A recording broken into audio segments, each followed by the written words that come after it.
We'll call the Willmar City Council meeting for Monday, August 7th to order. Roll call. Mayor Calvin. Here. Councilmember Nelson. Here. Christensen. Here. Schwantes. Here. Alvarado. Here. Osmus. Here. Maskey. Here. Plowman. Here. Fagerly. Aye. 9 present, 0 absent. Let's stand for the Pledge of Allegiance. Pledge allegiance to the flag of the United States of America and to the republic for which it stands, one nation, under God, indivisible, with liberty and justice for all.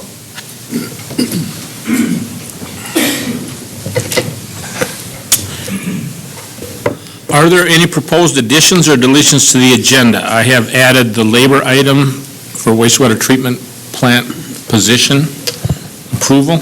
Is there anything other than that? Seeing and hearing none, I'll take a motion for the consent items after Judy reads them for us. So moved.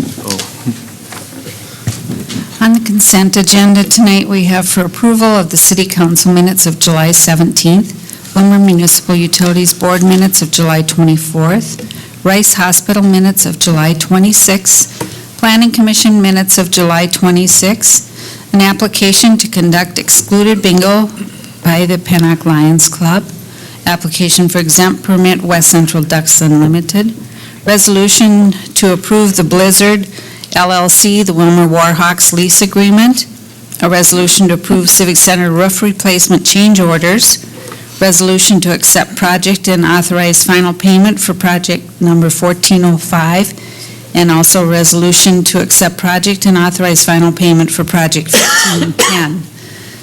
We have to accept the proclamation Celebrate Art, Celebrate Coffee Days, building report for the month of July 2017, fire and police department statistics reports for the month of July 2017, and the accounts payable report through August 2nd, 2017. Motion is made, and is there a second to that motion? Second. Motion been seconded. I am asking to pull the proclamation. I'd like to read that as part of the record this evening. Anything else for the council? So I'll entertain a motion made and seconded. Roll call.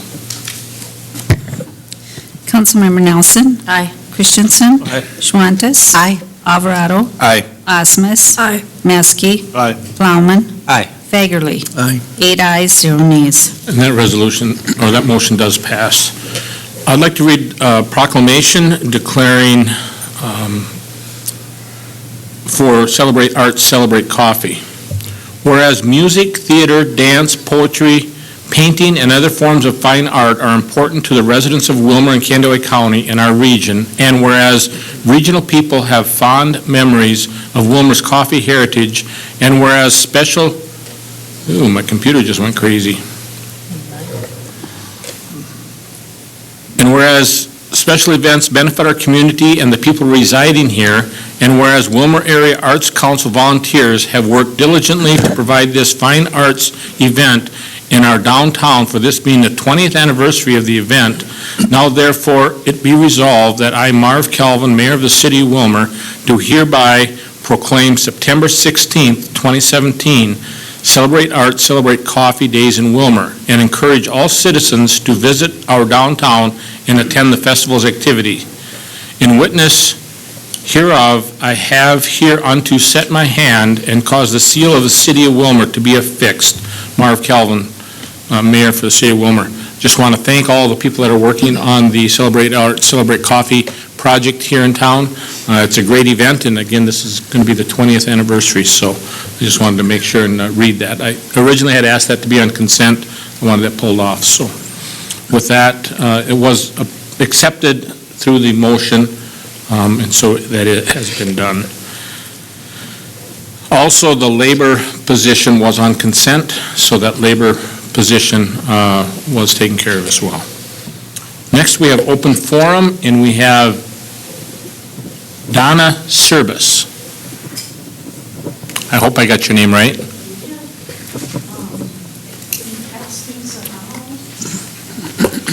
Thank you. And you know the routine here. I think you've been here before. So we have the 3 minutes, and then there'll be a little buzzer that'll sound that might be more startling than anything. So, yeah, so if that, don't mean to startle you, it's just letting us know that your time is up. You're done. So I Thank better you talk much. fast, huh? You don't need to talk fast, that's Okay. fine. Good evening. My name is Donna Serbis. I'm a registered nurse at Rice Memorial Hospital. I have been a registered nurse for 9.5 years, and I work in the hemodialysis unit. I'm here to share nurses' increasing concerns about center care and Rice Memorial Hospital negotiations. Nurses have been at other city council meetings sharing information and asking for a voice in the process. As a body making final decisions on the agreement they reach, we ask you to have all the information needed to make an informed decision that will benefit everyone in our great hospital and community. We have many questions that are not being answered about how this will affect staff, the hospital, and our entire community. These negotiations are behind closed doors. Very little information has been shared with anyone. How much information are they giving you on the city council? The small bits of information that are giving us do not provide any useful information. In fact, the most recent communication raised even more questions and concerns. You may not have seen this, but the CEO of Rice Memorial Hospital, Center Care, and ACMC sent a message to staff recently raising even more alarms for us, which I think you guys have. It said they were updating us because they are committed to being as transparent as possible, but then didn't give any new information. That's what's frustrating. They say they need to do due diligence before giving details, but we're concerned the deal is done and no one, including the city council, will have a chance to ask questions and provide input. They are missing out on experience and knowledge of healthcare professionals in our hospital who know what patients need and provide the care at the bedside for our friends, families, and neighbors. Thank you. Thank you for your comments. Next, we'll have our legislative update from Mr. Dave Baker. Mr. Baker, welcome. Thank you, Mr. Mayor. Did you have a chance to golf today? I did. Good. Not very well, but that's okay. That's okay. It's just good being out there. It's a great day. Thank you, Mr. Mayor, for having me today. Council members, it's an honor for me to be here. For those of you that maybe don't know me, I think I know everybody at the table, but there's a lot of folks maybe watching on TV, and I want to let them know that my name is David Baker. I am the state representative here for most of Candiaway County, which covers all the townships in the city of Spicer, New London, Atwater, except the smallest or the lower southernmost western townships. So for those of you that know or want to know what areas I'm covering, it's most of Candiaway County. I just wrapped up my third session, so it would be my second term. I'm in the middle of my second term, so I still like to use the term, I'm still a bit of a newbie. I'm still learning a lot, and I have been enamored by the amount of information that I'm learning every day in this position. I'm honored to serve our county, and I'm honored to be here tonight to kind of give you a quick update as to what happened this last session. I will tell you that the first two sessions I came back to, I was not very happy. In 15 and 16, things ended very poorly. We didn't get our transportation bill done, a bonding bill done. We didn't get a tax bill done. And those are things that we really worked hard to do. And for that, I will tell you that many of us, including myself, I was very clear with our leadership, some of the folks that make some of the decisions above the work that we do in committee work, the work that we do off the House floor. But, you know, when you get to the end of a session, you really have to have some people that are really willing to negotiate in good faith with the good intentions of what Minnesotans need. And I will tell you, this year was a whole lot better. And when I went down this past year, I made it very clear to my leadership that I never want to come home with the feeling that I did the first 2 years. I'm proud to say that we got a lot done. I'm proud to say that we worked early and had all of our committee work done by Easter this year. The Speaker made it clear, we are not going to let this happen.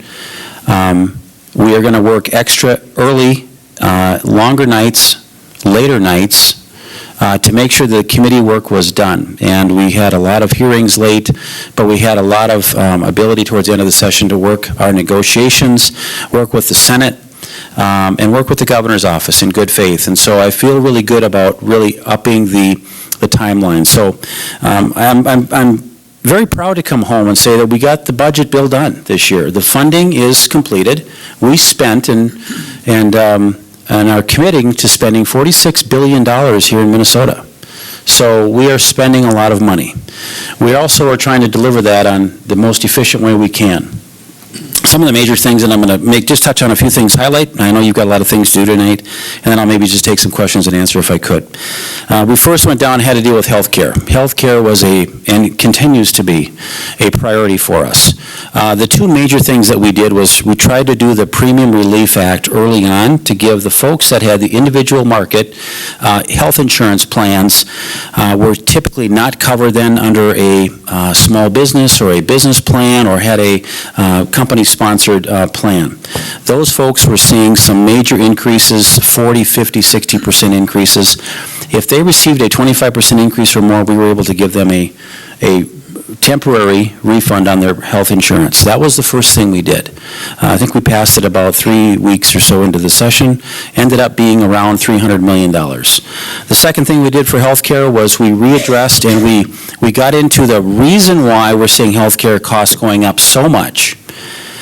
The cost of health care is real, and it is going up. But what we needed to do for the insurance companies to say that the cost of adding services on and the cost of new procedures now is becoming too much to bear for the health insurance companies that were trying to provide this coverage. They told us it will continue to go in this direction if we don't get some sort of protection to know that there's going to be some limit to this. So then we kind of introduced the reinsurance program. And this is something that also passed about midway through the session, and that is another about $280 million. So right away on health care, we spent gobs and gobs of money. But we think it was the right thing to do at the time, and our work is not done. There was initially here a few weeks ago the announcement of what the rates might look like. And what we're seeing is two things. If the federal government allows us to do the reinsurance program, which we still have to get the federal waiver, which we are fairly confident that will happen, we will see rates in the state of Minnesota to basically stay pretty steady or see a small increase. We saw some plans actually being reduced, 1 to 10%. Some might go up 5 to 15%. So depending on the plan that you have, we think the reinsurance program is what the insurance companies were looking for, and we need to now start working on how do we reduce the cost of health care. That's another couple years in the works. We have to get on that because I think there's a lot of issues with health care that we need to kind of reel in. So I'm pretty proud of health care. Tax relief, we did get the tax bill done. I think it was $650 million in tax relief. The farmers are very happy about this tax bill. They now are able to kind of support local revenue bonds or referendums, and so they can get behind that because they were carrying a much larger part of the school referendum votes that they were taking. There's a good thing in here for student loans. They can take some credits. 284,000 more senior citizens will take advantage of us raising the income limit so that they can actually get state income taxes will not be taken out of their Social Security income any longer.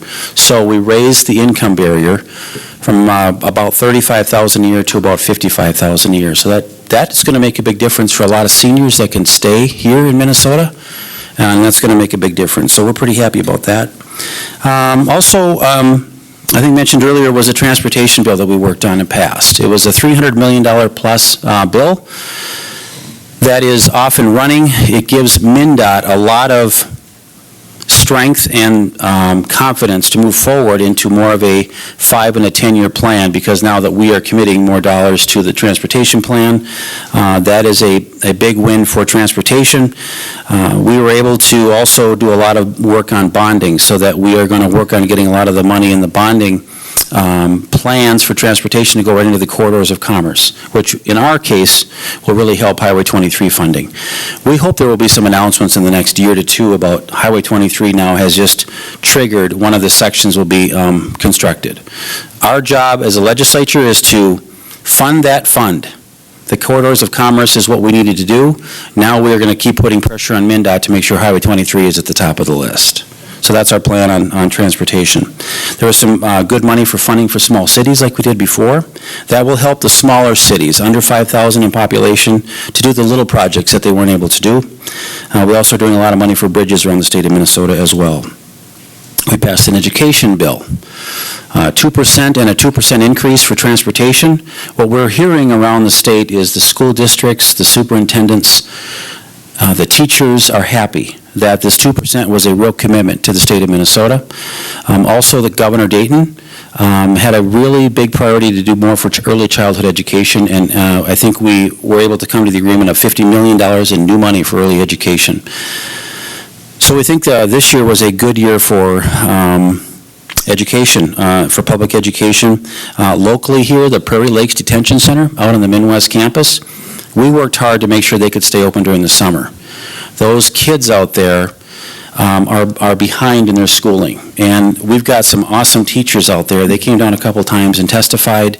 We're able to make sure now the school with some funding here in Willmar can stay open year-round so they can actually get the education through the summer and actually get caught up and again work towards their graduation in more of an accelerated manner. We have kids all around the state that come here, and so their school districts also help us with that, but that was a big win for our local district here. We passed Real ID, so we're going to be able to let you get on airplanes here in about 18 months with your enhanced new driver's license. You can still fly everywhere with a passport.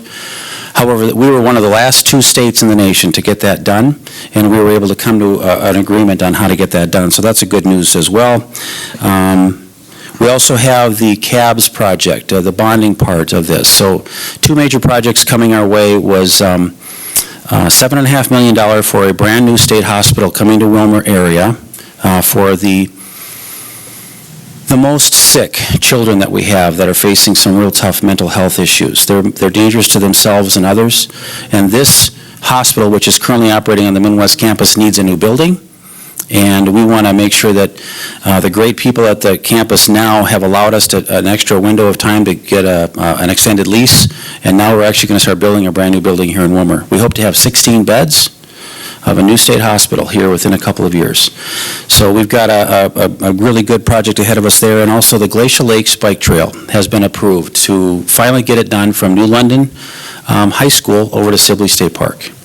We had to finalize the $2.5 million needed for that, and next summer, when they reconstruct Highway 71 up by the state, by Sibley State Park, it should be completed at the same time or worked on it during the same time. There's a big tunnel that's going to actually go underneath Highway 71, so it's a safe underpass to get to Sibley State Park. So we think this is going to be a really nice amenity added to our area. So generally, again, we passed the bills. All the finance bills got completed. There's not going to be any shutdowns this year. Had there been, you would have known it by now, and it would not have been an easy conversation. I will also say in the tax bill, too, I should go back to that, $15 million of extra money for LGA, $25.5 million of county public aid was also approved. So we know that the need is with our cities is great. Your work is hard. And it needs to be supported by the state. We are dealing with, in the state of Minnesota, some real issues, however, with health care. I want to make sure I make that clear because it is gobbling up any extra money that we have. So the extra surplus we had was more than eaten up. A lot of this was with the early on, $500, $600 million went into health care this year that we haven't ever had to do before. We got to find a way to get it done, but health care is really the big number that's taken off that we've got to try to find a way to bring it down. So with that, Mr. Mayor, council members, I'm absolutely happy to take any questions if I can answer them. If I can't, I'll make notes and get back to you. But again, it's an honor to me to be in front of the council tonight and offer any help I can. So, and the last thing I'll leave you with is, the one thing I want to do is make sure that you feel heard in St. Paul, that if you come to me with issues, when I know that some of the members and mayor has been in front of me in St. Paul many times this last session, I appreciate your work. I appreciate your giving me that advice to know what it is that we have to fight for in St. Paul. So I appreciate your advice, your expertise on what it's like to be here at the council table to make sure you have the right information to make sure the state doesn't get in your way, or how can we do to expand and help you in any way that we can as well. So I want to thank you also for helping me do this. So, Mr. Mayor, I'll stand for questions. Council, have any questions for Representative Baker? Thank you for your report. Appreciate it. Councilmember Christensen. Thank you, and thank you, Dave, for bringing this information to us. You said $300 million went to help some of these people with health care, with their insurance. How many people did that help, $300 million? The $300 million, I believe, I might have to get back on the numbers. I know that we initially thought this was going to be around 300,000 or 400,000 people in the state of Minnesota. Roughly about 60% of those has received the money. So we're not using as much money as we had thought. So we actually will be likely returning a lot of that money back to our health care access fund.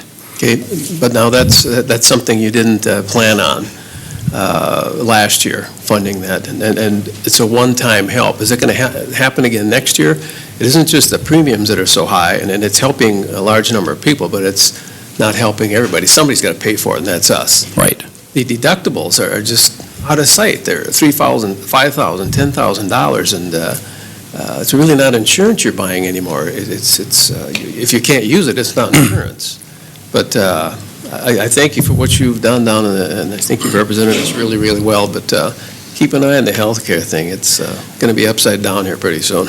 The biggest part of that, if I may, Councilmember Christensen, is the unknown and the lack of transparency in health care. Pharmaceuticals are the #1 cost in health care right now. And I am an angry legislator, to be quite honest with you, when it comes to pharmaceuticals not telling us why the rates are going up so much and what drives that. And so that's one of the many questions that I'm trying to drill into to get it exposed. I want to know why CAT scans cost so much differently. Rice Hospital might do it for $1,500, but yet a place in Minneapolis does it for $3,000. I don't understand why. It's the same exact test. I need to understand why these are not transparent. So we have a lot of issues to work through with understanding health care and why it's going up. And I was in Washington, D.C. just before the 4th of July. Went to a health care conference. There was many other legislators there from around the country. What I am finding is that the state of Minnesota is likely going to have a lot more control over how we deliver health care in the state, like we used to, which is what we want.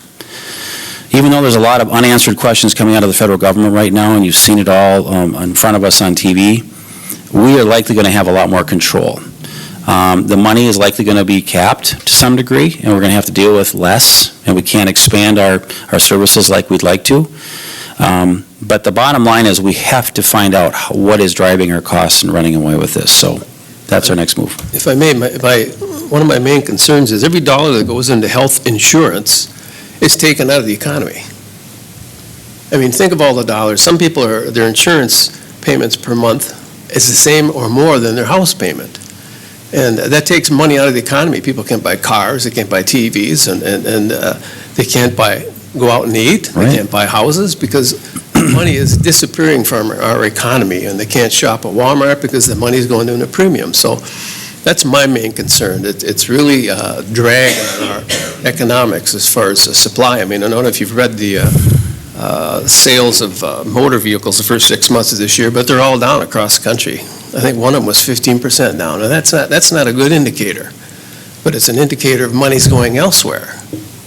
So do all you can to be on top of it, I guess. Thanks, Dave. Councilmember Plowman. Thank you, Mr. Mayor. Thank you, Mr. Baker, for being here tonight. Earlier, we discussed this at our work session, but earlier this spring, we traveled down with the coalition regarding the Highway 23 funding project. We went with the EDC and a group of coalition members. I want to thank you for your time and your efforts in that regard in setting up the meeting with the Commissioner of Transportation as well as the Speaker. I think you helped us elaborate and deliver our message clearly as to what we're looking for. Myself personally, working for a family-owned durable goods manufacturing company, I think we can act as a small microcosm, so to speak, of what our general area is, different fabricators and developers and manufacturers, and we know that if those projects, specifically this project, gets done, it will help our business in terms of transportation costs, and if it helps our business, it's going to help lots of other businesses as well. And I think specifically for our area, this district, I think we could be poised to see some real growth and development and business diversification if we continue to push that initiative. So I thank you for that time and for your continued efforts along that front. Thank you. Happy to, thank you. Councilmember Nelson. Thank you. We had a conversation earlier about corridors of commerce, and you mentioned that you're hopeful that there will be some money that comes out of this allocation for Highway 23. I know that Highway 14 is also in corridors of commerce. What other highways are in there? I think it might be helpful for us to know. And how much money will it take to finish the corridors of commerce? Councilmember, Mr. Mayor and Councilmember Nelson, I think that I know the south half of our section unfinished is about 60 million. I would assume the next one is a little bit more than that, the northern part of our section that's not done. I don't know the full number of what Highway 14 is. I know that the corridors of commerce are basically the main arteries in Minnesota. They are identified as a freight corridor. We've got Highway 12, Highway 14, Highway 23. I believe that towards the end, we were looking at identifying Highway 212 on it. It did not make the list, I think, at the end of the session. There's other communities that want to have their road on it. And I may have missed one or two more that are on this freight corridor, but I don't know what the whole number is for all of the projects to get done, but I will tell you that I know clearly that Highway 23 is the 1, 2, and 3 in position to get some work done here in the next, I think, next year or two, we're going to see some announcements coming up. So I don't know what that whole number is. I know 14 has a very loud and active coalition. I know that our Highway 23 coalition is getting very active again, and that helps us a lot to make the noise with MnDOT. They're the ones who make the decisions. We help them find the criteria, and every time there's a transportation meeting, which I sit on, they hear Highway 23 mentioned again and again. So I will tell you that we just need more money in that fund so that we can be looked at closely, because we're shovel-ready on the south end. We should be able to see some things moving soon. Thank you. Yes. Representative Baker, thank you for the work you do in St. Paul. Now for the tough question. You knew it was coming. LGA. We need LGA. Willmar is one of those communities that without LGA, we can't function. You and I had this conversation, and we tried putting a budget together without including LGA, and it's terrible. We can't do it.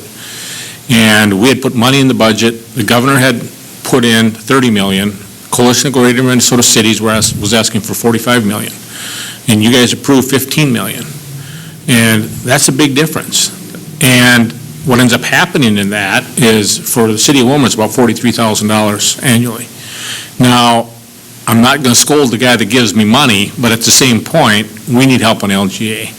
And so if you can go back next year and help us with LGA, that'd really be helpful. You and I had numerous conversations over the last year in regards to LGA, and I know you were hoping to be closer to that 30 number in our conversations, and I thought at one point we kind of had an understanding that we were going to be closer to that 30. I was very surprised when I seen it come back at 15, so that was a little bit troubling.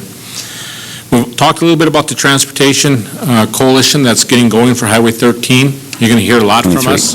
I'm sorry, Highway 23. You're going to hear a lot from us, and we're going to be real active. We're going to help you. Good. Thanks a lot for putting it in the bill that the governor didn't sign. We recognize that. I recognized it earlier in our meeting, in our work session. I recognized that you had done that for us, so I do appreciate that. And remember, people need to get from St. Cloud to Willmar. It's not that people need to get from Willmar to St. Cloud. So I really appreciate that. Remember that. Yes. Okay. Broadband. Thanks for your help with broadband in the northern part of our county and the southern part of our county.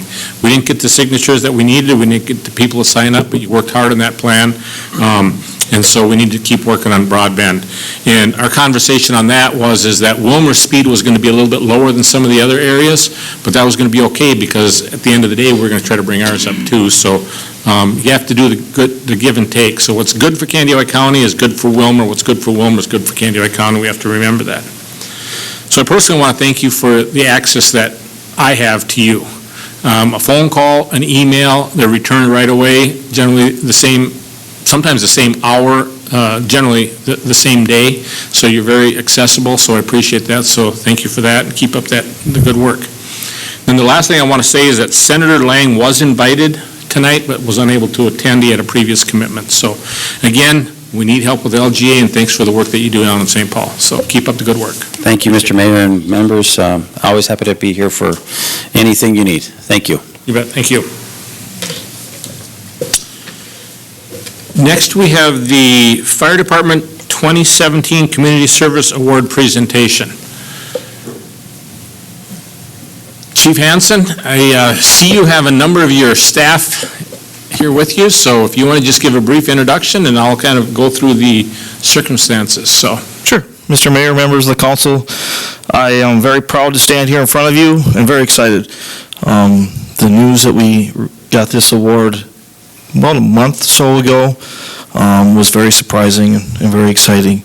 I did ask for some people to show up tonight, and we have several here.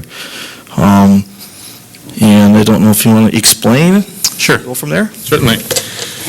So what happened is that the Willmar Fire Department was nominated for the 2017 Prevention Community Awareness Award by the American Red Cross.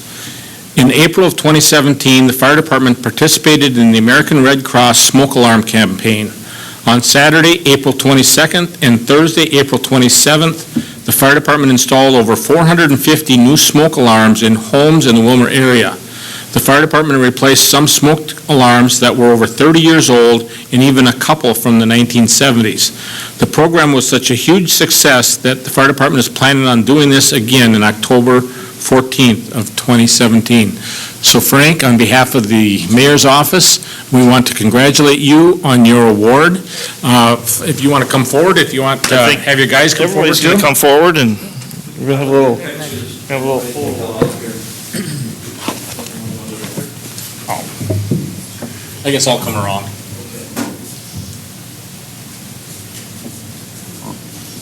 I'm not going to take it out of here because I don't want to smudge it up, so. Minnesota State Fire Department Association Prevention Community Awareness, Willmar Fire Department 2017. Congratulations, Chief Hansen. Thank you.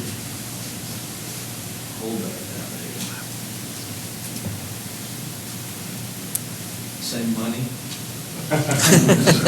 Change.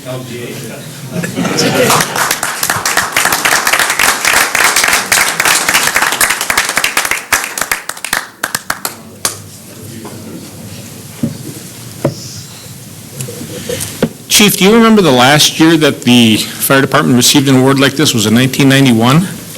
Remember? Yes, I believe so. It was with the fire department leader. Right. Good, thank you. Thanks for your leadership, and thanks for firefighters for all the work that you do, giving countless hours to serve our community. And, you know, the thing of it is that a lot of people don't realize is the savings that you bring to the taxpayers of Willmar by having a paid-on-call fire department versus a career department. So I think my numbers are pretty close, but I think it's someplace around $47,000 a year that you save by having a paid-on-call fire department for each member on the department versus having a career department. So those numbers are pretty astonishing. And I think you have a pretty good recruit class, and I think you're back to full staff? They're one short. One short? Excellent. Good job. Thank you so much. I'll let Mr. Mayor, if we can use these guys. You guys can be excused if you want, unless you want to stick around and watch the riveting meeting. So, Mr. Baker, you could be excused too if you chose.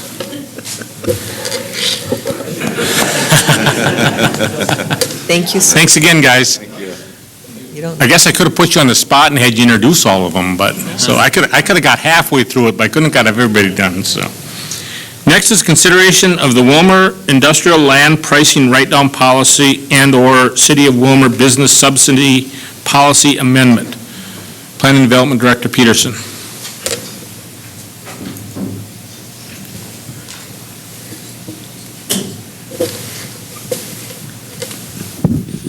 Mayor Kelvin, members of the council. Before you this evening is the latest iteration of staff's comments and recommendations regarding potential changes to the land write-down policy as well as the business subsidy policy. The business subsidy policy is a requirement of state statute, and as part of that requirement, the state requires that the city post a minimum wage or a wage floor for projects that are assisted under the Business Subsidy Act, and that would typically include tax increment financing, land write-downs, tax abatements, those types of incentives that are offered to businesses. I took to heart the comments that the council gave at the previous council meeting when putting this together. These are my recommendations. I have gone over them with Aaron Backman from the EDC, and Aaron concurs with my recommendations. The heart of the matter is that we want to keep it very simple, very straightforward.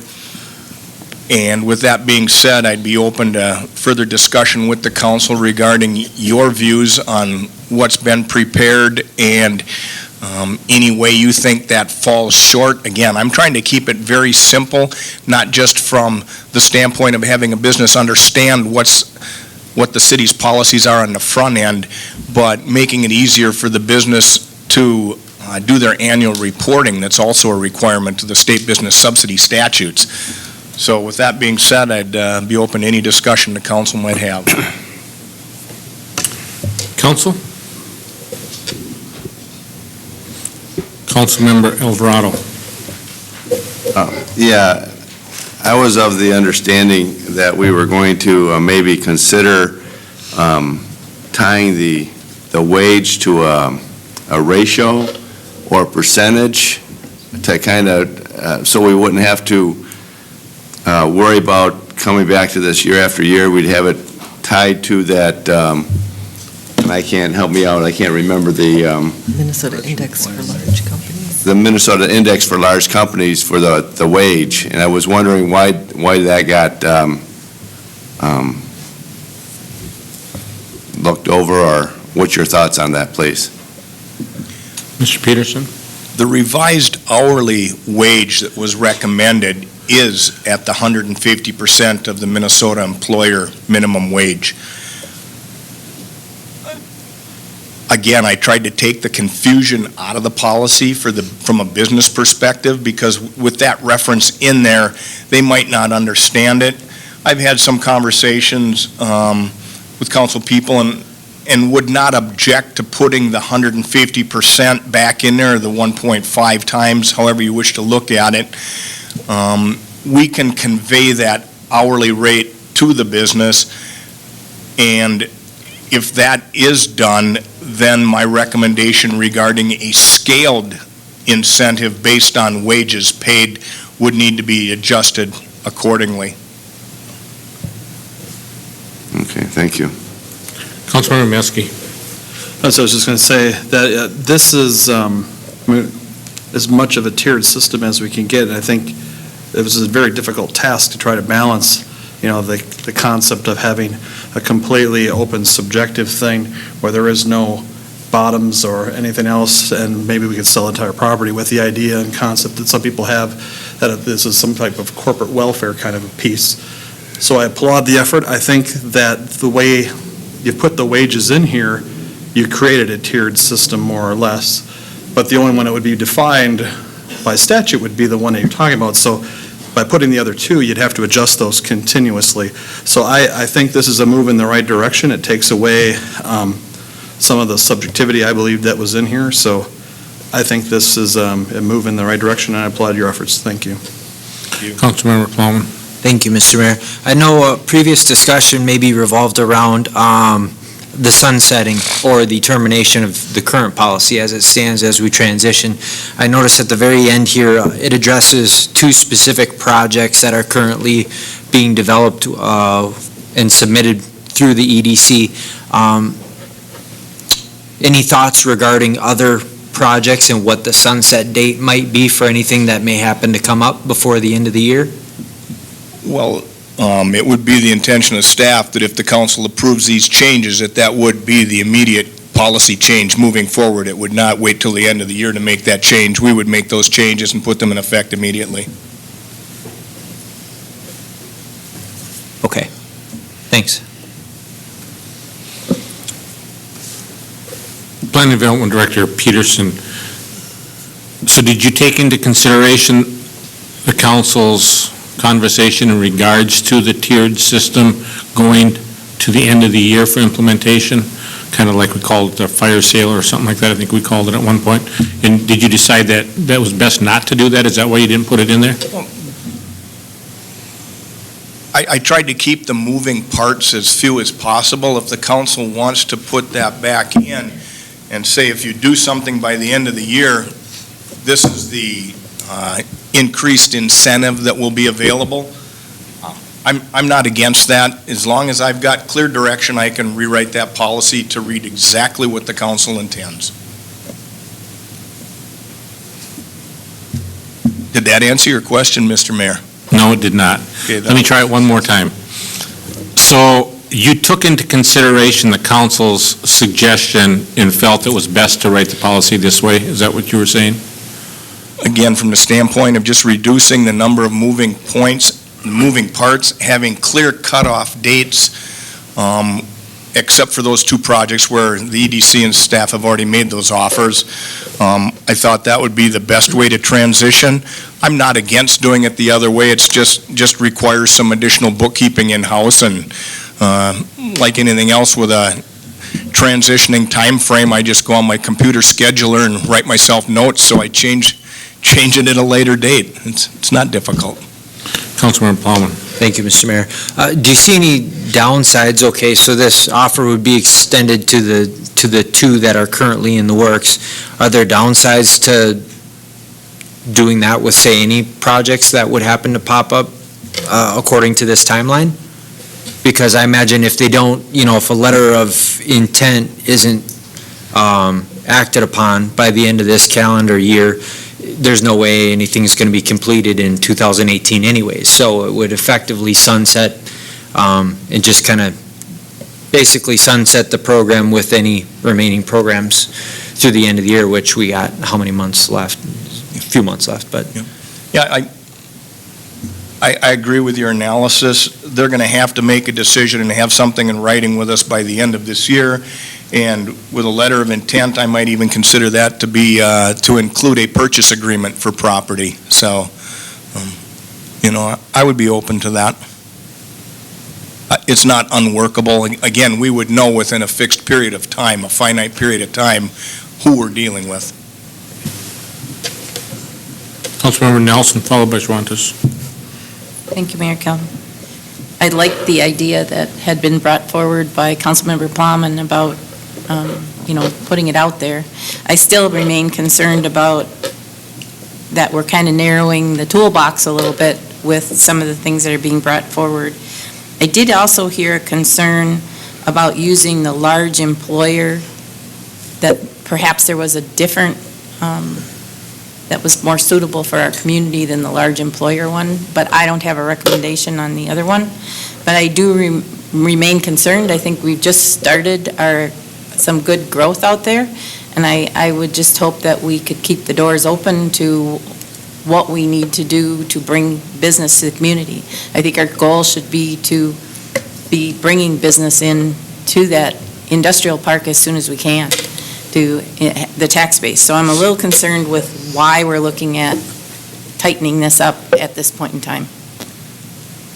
Councilmember Nelson, the only thing that's really being tightened up would be the increase in the wage floor, and I think the time has definitely come for that. We don't have any of the projects currently that have been completed out there that would not have met the new wage floor proposal. So I think that the old wage floor of $12 an hour is a dinosaur. We needed to get past that. I want to clarify, I'm supportive of changing that. I'm just concerned about the 70% that you're looking at and making some changes with, kind of closing some doors before you have a chance to look at each one. I thought we had talked about a couple of years ago about putting in that we were looking at the wage every year. So we're behind with doing that, and I'm supportive of coming up with some formula to do that. I just don't want to price us out of the market for our area. Councilmember Schwantes, followed by Councilmember Meske. Thank you, Mr. Mayor. The purpose of economic development is to create new jobs at a livable wage, a good wage, and also to increase our tax base through new development. And I think it's interesting that the introduction line in this says that this matters before the council due to a request that staff review the offered in light of recent activities by business wishing to use the policies. I think it's great that we have businesses that have wanted to use this policy, and I agree with Councilmember Nelson that I'm not certain that this is the best time to be limiting our tools that we have in the toolbox. So I agree with that. I also do agree that it is time to make an adjustment to the wage because that livable wage is an important part of the job creation. So I agree with that part. The part that I struggle with is to reduce the right down to 75% of the value of the property. If we had a large employer come to us and say that they're going to build an $8 million facility and they're looking at creating 300 new jobs, and they said, but we really want this as a write down on the full property, are we really going to not do that? I can't imagine we would turn that away, and we may very well be competing with other communities that are willing to do that.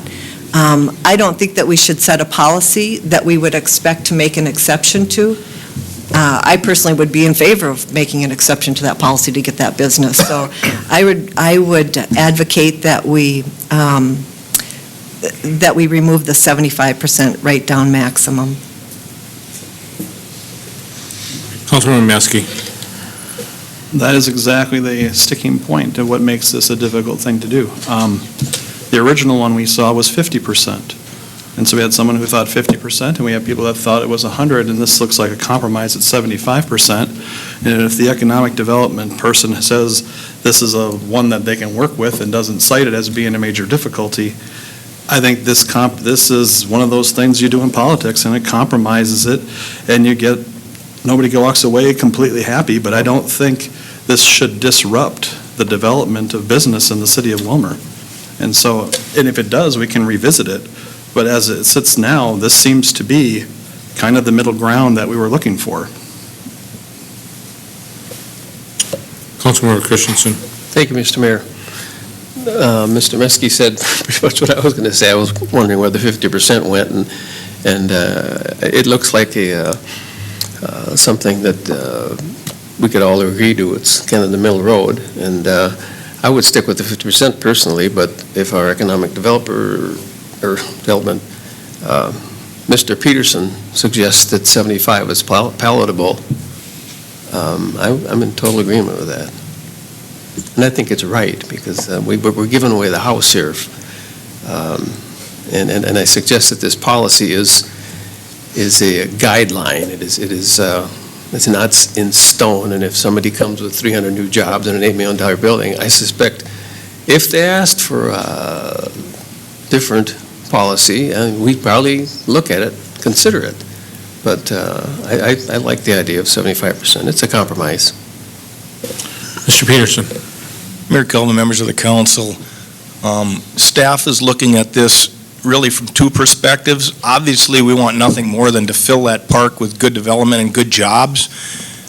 We also feel a fiduciary responsibility back to the taxpayer to continue to grow an industrial development fund that allows the city to continue to be a player in other projects and to look to the future and be able to participate financially in other economic development projects. So I'm willing to accept the council's decision, but I would really like to see that 75% remain as a threshold. I really can't picture that as a deterrent in today's marketplace. There will always be a city that can give away more. Ultimately, I'm not convinced that's what brings development. Councilmember Nelson. Does it really function as a guideline? If someone's looking And, we've had some flat, cut and dried, kind of things. So would people be able to see beyond this, to say, yeah, we might be able to negotiate? Or are we setting ourselves up that this is it? And we asked also, I think, for a balance in where we were at. The industrial park was paid by local option sales tax. This community has paid for it already. Yes, we have to look at what we're going to do beyond that. But I think we should be more concerned about filling up the industrial park and getting people on the tax rolls than being concerned about another pot of money.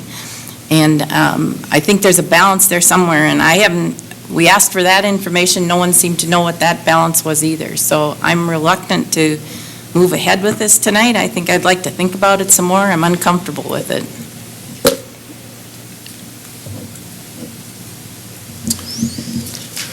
Okay, we brought this back for discussion. Is anybody in the position where they'd want to make a motion on this? Or do we want to come back to a work session again?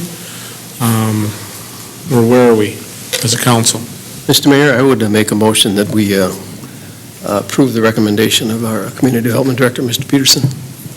I'll second. There's a motion been made and seconded to approve the revised amendment to the Willmar Industrial Land Pricing Write-Down Policy and/or City of Willmar Business Subsidy Policy. Discussion. Councilmember Nelson. I'll speak against it. I really would like to see some of the things that Councilmember Plowman had brought forward before, put into that, and I still speak against the threshold. Councilmember Plowman. I'd actually like to make a motion to amend the motion to include what we discussed just a little bit earlier. Instead of just limiting the sunset for this to the two projects at hand, to basically leave the existing policy open, considering that we receive a letter of intent and a purchase agreement by December 31st, 2017. Do you want to make that as a friendly amendment, or you wanted a separate motion? Who is the first to make the motion? Councilmember Christensen. It's offered as a friendly amendment if Mr. Christensen is open to it.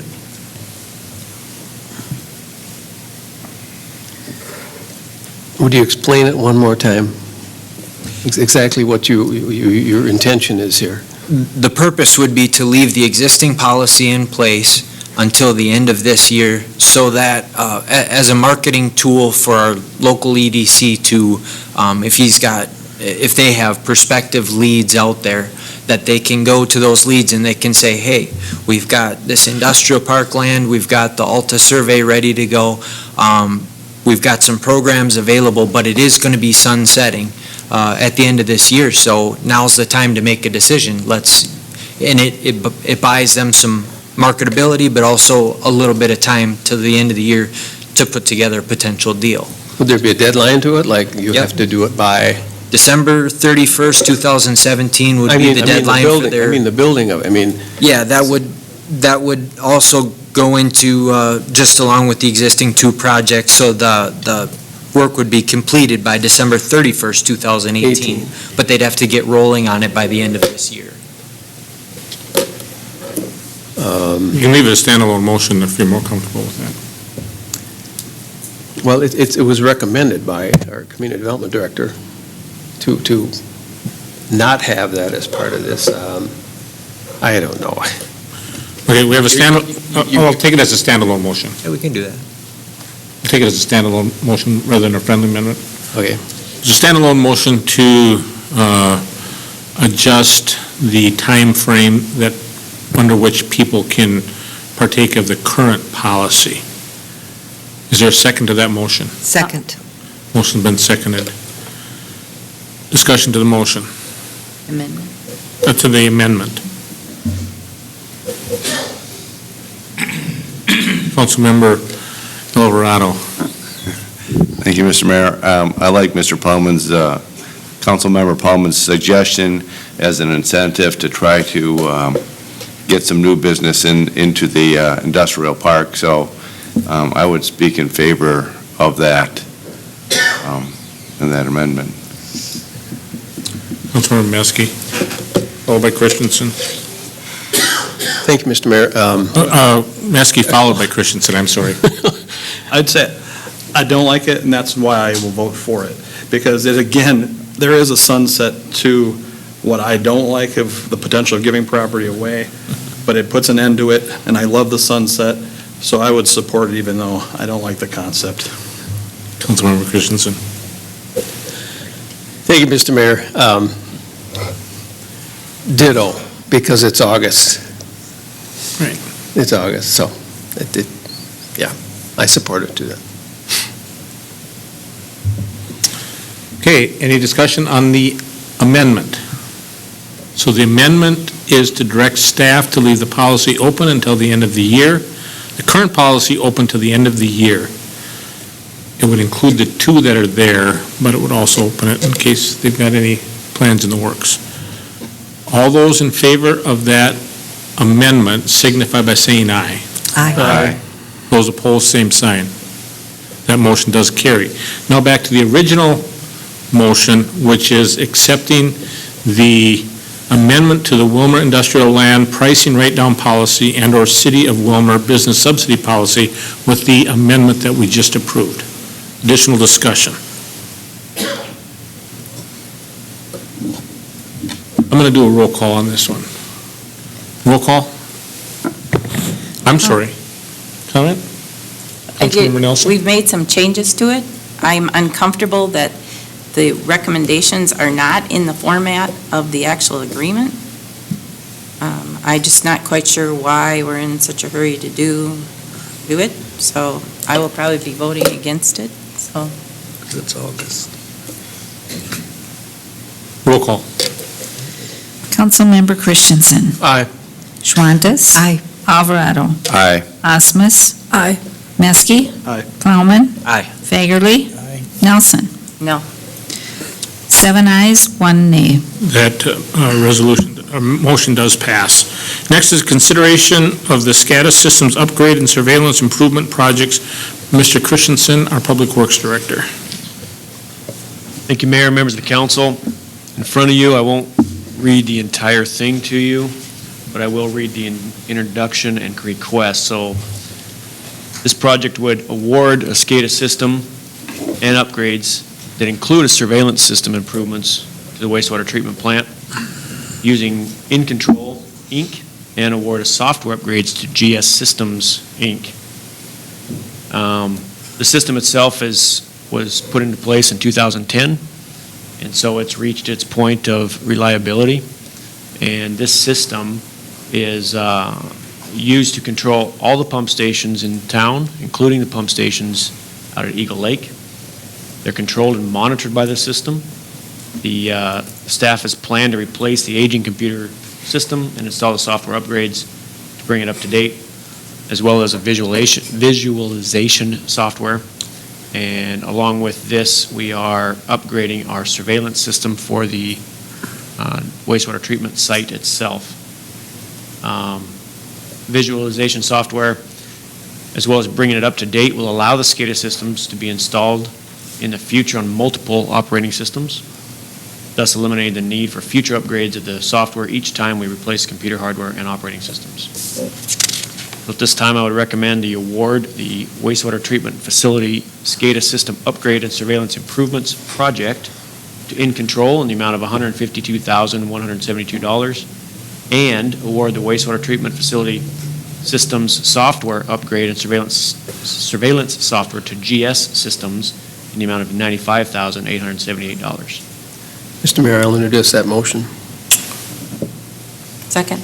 Motion made and seconded to approve the award to wastewater treatment facility SCADA system upgrade surveillance improvements project to In Control Incorporated. Could you give me that number again? Because the number that we have is 105,272 with no tax. You said 152, I thought. Correct. You're looking at the proposal, and what that does is it adds, I was trying to do the math before I introduced it to you as well, and I can go and double check that after this, because I believe that also adds the hardware to it, to the 105. Okay, so you got to add that back in. Correct, to the professional service. Give me that number again, 152 what? 152, 172. And I will verify those, Mr. Mayor, before the full resolution is written. Okay. Additional discussion. Councilmember Meske. Just a finance question. It says it's in the 2016 CIP, this money has been set aside for this project. Why the delay of actually implementing it then? It took us a while to get things, get the proposals written and get the actual software we wanted and some of the upgrades established that we wanted to install on the system. And timing-wise, it seemed to work out better right now. And if you recall, that position was open, and the superintendent position was just recently approved. So did that have anything to do with This it? is the infrastructure piece. Yeah, I'm sorry, and but that did tie into it. That person has to We review didn't have a the materials. superintendent, we had a foreman kind of filling in, and so that's a good point. Councilmember Nelson. I'm just curious, it says that the additional cost is just coming from the wastewater treatment budget. Any further identification of where in the budget? Not at this time, I can get that for you. My guess is it's going to be under the line item that includes equipment, because it's equipment needed to operate the system. Motion has been made and seconded to introduce the resolution. Roll call. Councilmember Schwantes? Aye. Alvarado? Aye. Osmus? Aye. Meske? Aye. Plowman? Aye. Fagerly? Aye. Nelson? Aye. Christensen? Aye. 8 ayes, 0 nays. That resolution passes. Next is a resolution to award the wastewater treatment facility SCADA system software upgrade and surveillance software to GS Systems Incorporated. Someone wish to make that resolution? I'll make that motion.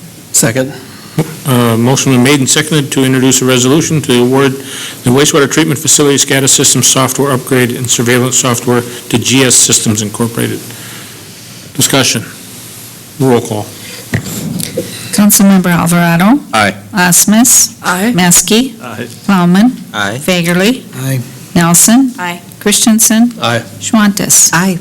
8 ayes, 0 nays. That resolution passes. Next is a resolution supporting the consensus of the July 22nd work session. Mr. Holland, our city administrator? Mayor and council, I'm going to recommend the approval of a resolution by the mayor and the city council supporting the consensus of the July 22nd, 2017 work session, where multiple projects were discussed, and we defined those under 3 categories: facilities, stormwater management, and parks. In this resolution, they're identified as the facilities, City Hall, Civic Center, Community Center, Auditorium, and Aquatic Center. Under stormwater, the Western Interceptor, Menards, Kennedy School area. And under parks, we had Robbins Island, Neighborhood Parks and Playground, replace the play units, also Rice Park and Miller Park, and Swanson Park. So with this resolution, it was recommended by the council, and it has been written and approved, and I recommend council approval tonight. I'll make that motion. Second. Motion made and seconded to support the consensus of the July 22nd work session. Discussion. Councilmember Nelson. I just want clarification of what we're doing with the resolution. It's just to support, it's not committing us to doing anything, it's basically just saying this is what we did in the work session? Yes, correct. I'm just curious about a resolution, so. Well, a resolution generally is a statement of fact or a statement of opinion by the council with their intentions on what they plan to do or what they have done. Okay, so just for clarification for me, I always thought of a resolution as a commitment to spend money.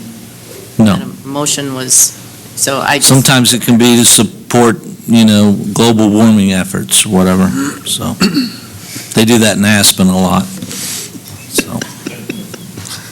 I think basically what we had asked the council, or what we'd ask staff to do, is to come back and document what we did at the retreat. Right. And then, so that we're in agreement that this is the direction we're going. We wanted a plan. This is the first step in putting it's about the fifth step, but it's a step in putting the plan together that's going to be our guiding document when the mayor prepares the budget to present to you guys next month, to the council members. So that's where your spending your monies will come, is down the road. Councilmember Nelson? So just a point of clarification, and I struggled with this at the retreat. We prioritized, but we didn't talk about how we were going to pay for these things. Right. So I'm just concerned that because we said that these are our priorities, we have not looked at the options for how we might be able to pay for them. So while this is a guiding document, it's probably not going to drive our budget. Am I correct?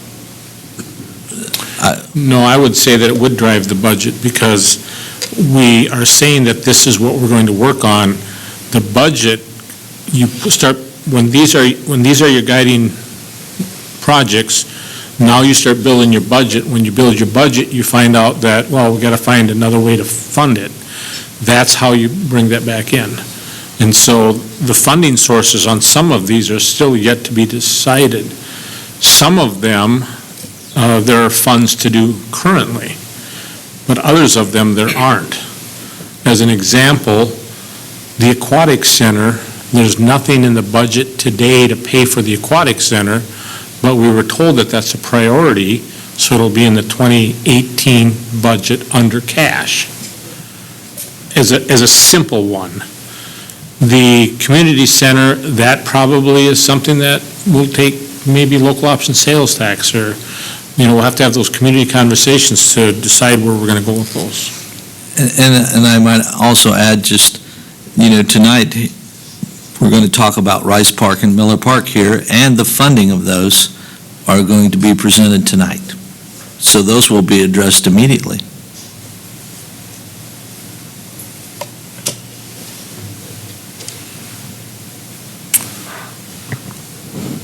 Roll call.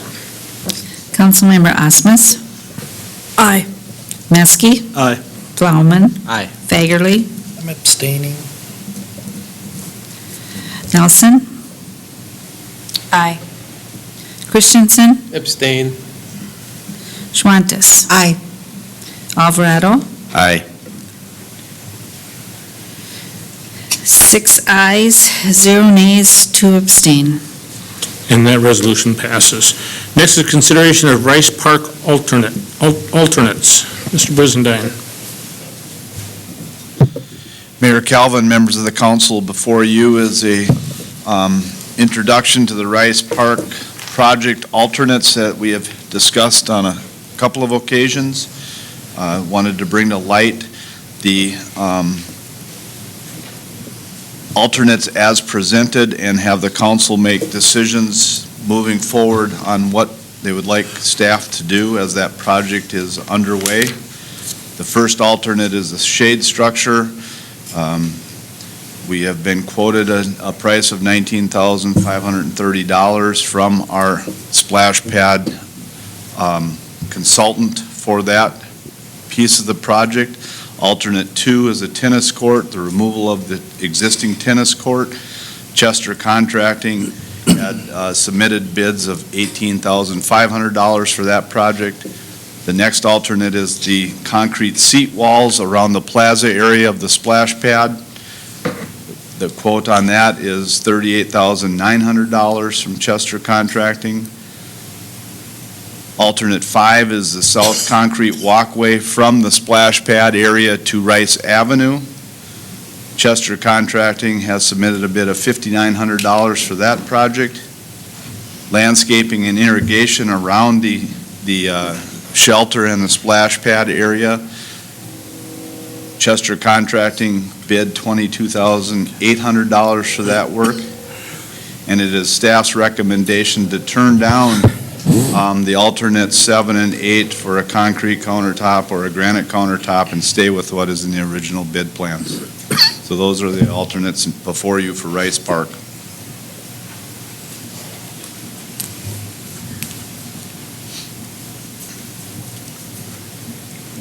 I will make a motion to approve the alternates, 1, 2, 4, 5, and 6, as recommended by staff. I believe, is the total correct in here? 116, 193, 25? That would be the amount for those alternates and a 10% contingency on those alternates.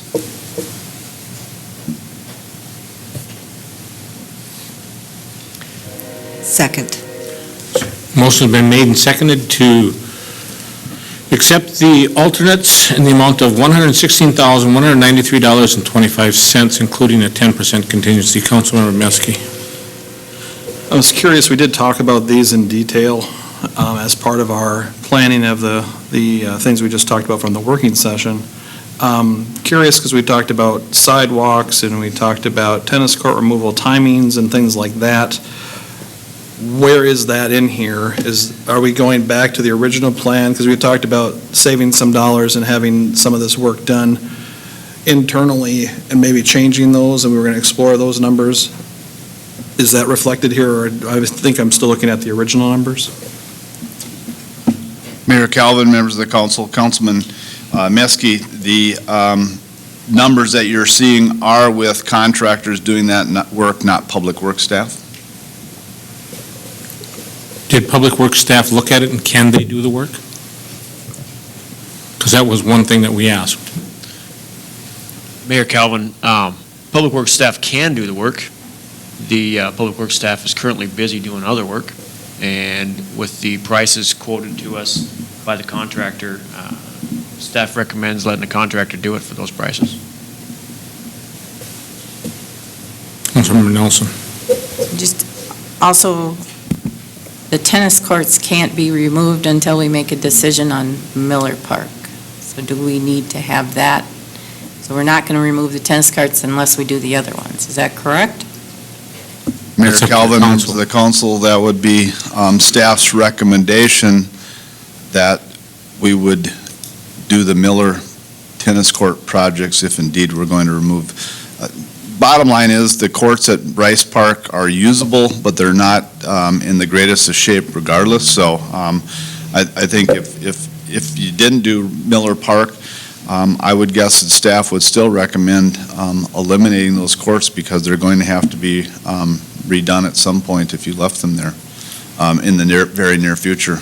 That would have been on a CIP in no more than 2 years' time if we weren't going to do a four-court complex.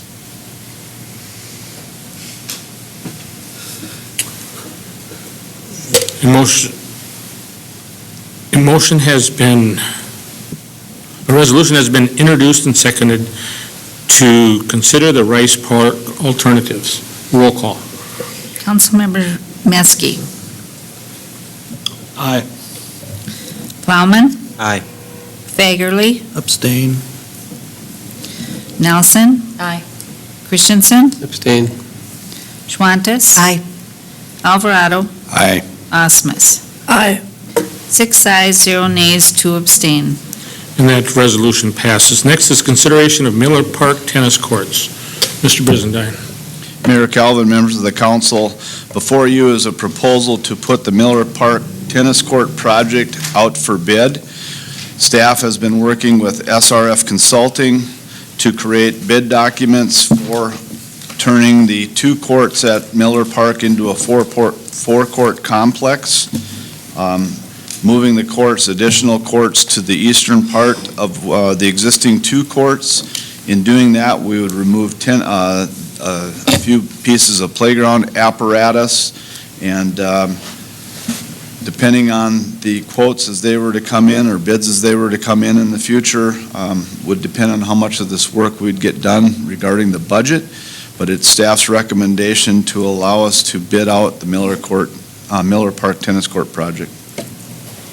And what's that total amount? $369,723.47? Yes, the items inside this project would be the tennis courts, so the removal of the tennis courts and replacing it with a 4-court complex. $179,140 is the estimate for that work. Replacing lights $85,000, replacing playground equipment and installing new playground equipment, $40,000. We have a contract with SRF Consulting right now that's just south of $32,000, and we put in a 10% contingency, so the total is $369,723. There was $220,000 in the 2017 CIP. We have secured a $10,000 grant from the Midwest section of the USTA. We have currently written another grant to the national USTA, or are in the process of working with them to write another grant to the USTA.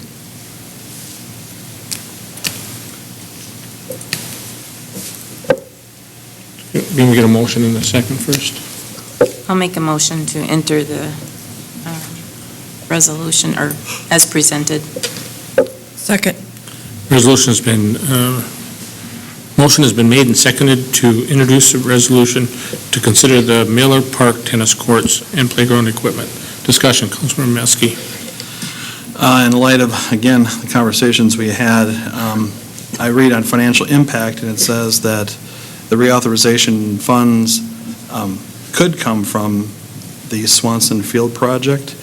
I thought that was agreed that they will come from there.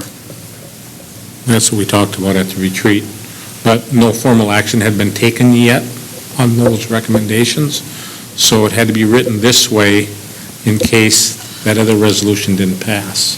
Are we going to deal with that separately, or do I amend this at this time? You could amend it now if you chose to. Because that's going to finance all these other things that we're talking about. Correct. Do we have to basically then make a friendly amendment, but maybe just want to make that as a standalone one afterwards, because you'd have to pull it out of all the projects where you're spending money? You have to pull it out of Rice Park, too. Right. So not now. So you're not going to do it as a friendly amendment? Not now, because it would just have to be an overarching by itself motion. Councilmember Nelson.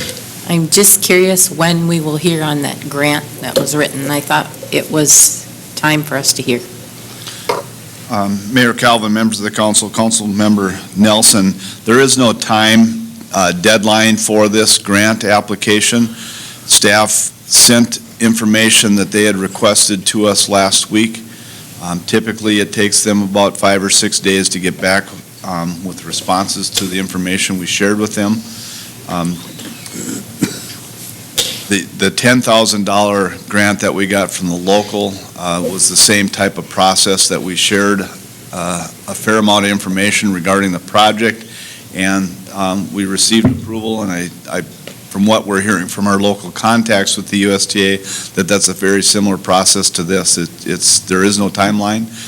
They work at it as they move along, and we continue to share the information that they have requested from us, and upon them approving of the project that we're doing is when they would move it into the funding process of it. So they're working with SRF and ourselves on the process for the project and all the details of the project, including the bid documents. And as they see that this project meets their standards for tennis court development is when they forward it on to their grant proposals. So it's not your typical grant that you would write that has a deadline of September 1st to submit, and then you'll hear from them a month later. It's a moving target with them as they see the project's viability and the support from the community for it is how they move forward with this process. So there is no, we can't ask the question of when will we know, because we don't, they just don't move that way. Could I ask for clarification of the finances before we vote? I realize you're saying we're going to do a second motion. I'd just like to clarify that before we vote on this. Okay, what was talked about at the retreat, Mr. Oakins, do you have those numbers? Yes, Mr. Mayor. Originally discussed at the retreat was the dollar amounts on the concession stand that was unspent, the tuck pointing, and the federal and state dollars from the airport. The tuck pointing was discussed that would be left and not be available. And so there's roughly $457,000 from the airport and the concession stand dollars that were discussed to be reprioritized And the 4 at the retreat that were talked about was to finish Rice Park, Miller Park, $100,000 towards Menards, and then a remaining amount for playground equipment. This would enable, with the actions being proposed here, on Miller Park, there's $40,000 of playground equipment, and so it would leave $141,000, roughly I've been figuring here, available for playground equipment if the Menard storm sewer was left at $100,000. And the 2 recommendations of Miller Park and Rice Park are as presented to you. Councilmember Osmus, followed by Christensen. Okay, just for a clarification on the layout of how the Miller Park would lay out, you said that some of the playground equipment would be moved, so that tells me that the tennis courts would move to the east, and then that ball field would stay intact. I've gotten questions about that. Mayor Calvin, members of the council, Councilmember Osmus, that's indeed correct. The 2 existing tennis courts will in essence stay where they are. The 2 new tennis courts will be to the east of that. The playground equipment will move to the north of where the tennis courts will be placed. The whole western portion of the property along with the shelter area will not be touched. Councilmember Christensen. Thank you, Mr. Mayor. The previous consideration and this one amount to a little over $480,000. We have a floor out the Civic Center that needs to be repaired. These monies would be much better spent and put aside for out there. I will guarantee you, if that floor fails during or before hockey season, your voicemail is going to be pretty damn full. We're spending money foolishly here. Those parks are an amenity that the city needs. However, they don't bring dollars to the city like the Civic Center does. That Civic Center is in need of a new cooling system out there for the floor, and we aren't talking about it. I mean, we're going to hit the wall and then decide, what do we do now? We should be preparing for that. That's why I'm abstaining on these. It's just, I can't vote for it. Let's address the Civic Center floor and put some monies aside for that. Councilmember Christensen, that was discussed at the retreat, and there is a plan in place for that, so it'll be addressed next year. Sean, you want to speak?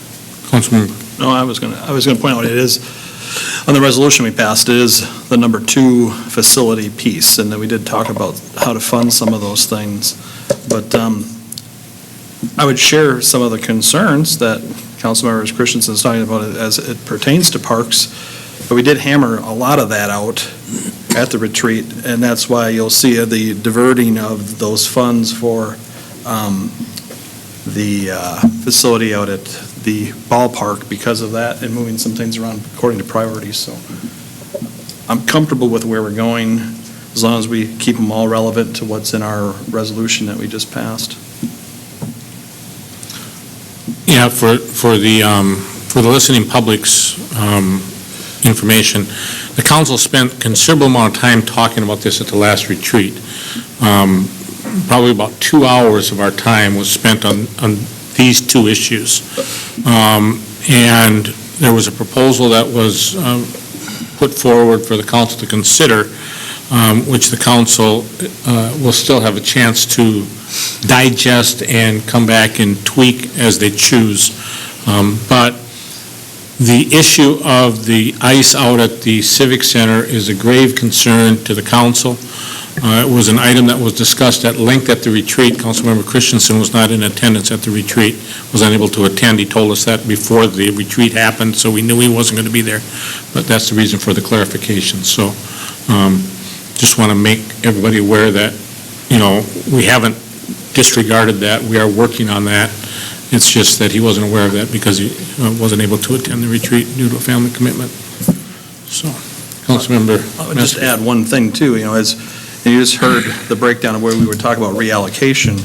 I mean, playground equipment to the local parks truly wasn't really one of the main priorities of perhaps people that were making presentations, but for the council we did, and that's why that has risen to the top that it has, maybe not so much in the overall named parks per se, but putting back that equipment is a priority. So that's something that was different than probably we would have seen written before. So it was a very thoughtful conversation.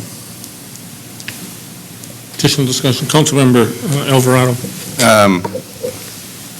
Talking about park equipment, I'm always concerned about removal of park equipment. I know it's going to be... Councilmember Alvarado, can we state germane to the motion? Okay, my bad. I'm sorry. You're good. You're good. It's just that we kind of took a left turn, and I'm trying to get us back on the motion. The motion is to approve Miller Park, the one playground at Miller Park. But when I choose to speak to that, that's fine. Okay, I'm for it, but I just want to wait, the detail is, don't just pull the equipment out to show that you've done something. Wait till the last possible moment to do it. Because once it's gone, then we're going to have people in arms again. We've taken equipment out, we've not replaced it yet. That's what's upsetting the people. So, if we can wait, pull it out, I don't want it to look like, oh, we've done something, and we're just standing around. Councilmember Nelson. I'll try to stay to the motion, but there was a reason the park equipment was pulled, including the park equipment at Miller, and that was safety, because we haven't addressed the playground equipment for a long time, just like the ice hasn't been addressed for past its time. So this is putting playground equipment back in Miller, along with doing the tennis courts. So I think it is important for the community to understand that equipment had to be pulled for safety reasons.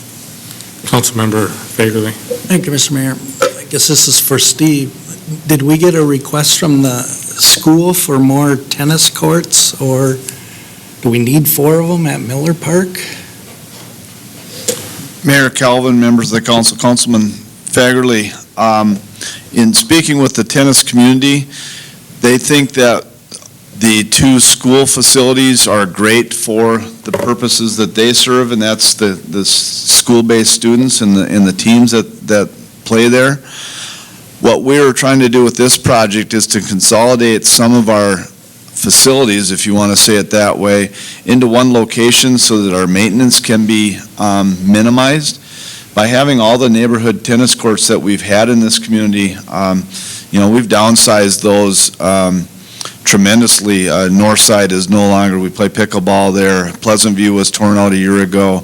I think we've removed 2 or 3 different tennis courts in neighborhood parks in my time here, and the reason is it's just so difficult to maintain all those facilities. So I think the tennis community is quite fine with us putting these all at one location and being able to have that number of courts to meet the groups that get together to play. When winter hits, the folks all move inside, and we play 2 courts at the auditorium, and that seems to work for them. But in the summertime, the 2 courts aren't usually enough for them, because there's 8, 9, 10, 11, 12 people that get together to play tennis. So I think having the 4 courts on one location will help create more of a social atmosphere around the sport of tennis as well. And I do believe that the tennis folks in this community have done a good job of growing that program. 5 years ago, I don't know that I'd been comfortable doing what we're doing right now, because the need for tennis courts wasn't there. But the growth in tennis, and it shows in the participation of our programming, the numbers are strong, and I think that's attributed to the supporters of tennis in this community, and especially Jim Anderson, the wonderful job that he's done as both coach of the boys and girls high school teams, but also as a community volunteer around tennis. So I think that's why we're looking to do this, Rick. Yeah, it's like any sport, though, it goes in cycles. Absolutely. I mean, it was big in the 70s when the Rice twins and their brother played, and then it died. But, I mean, you've got the college. I see the tennis community, the older guys, they go out to Sperryville and play. I mean, we took out at Lincoln, took out at Hilltop, Northside, like you said, it's pickleball. You still don't have maintenance on it. Just because you don't have to travel 3 miles to another one, you still got maintenance, because they're a white elephant, I'm sorry to say. There's all kinds of maintenance you got to do on them. And I would think 2 courts would be enough. So, Councilmember Nelson. I would just speak and encourage you to go back and look at the park plan. The tennis community was engaged in working in that park plan and requested that the 4 tennis courts also would allow them to bring tournaments here with that. And so there was thought into why those courts were put together and 4 courts with that. well, with 4 courts, you can have a small tournament, but you'd still have to use other ones in the community. If you look at the park plan, they also wanted to move that baseball field to the northwest. Yep. So, I don't That'll think... come back another year. Well, that's the problem. You don't do it right the first time. You piecemeal everything together.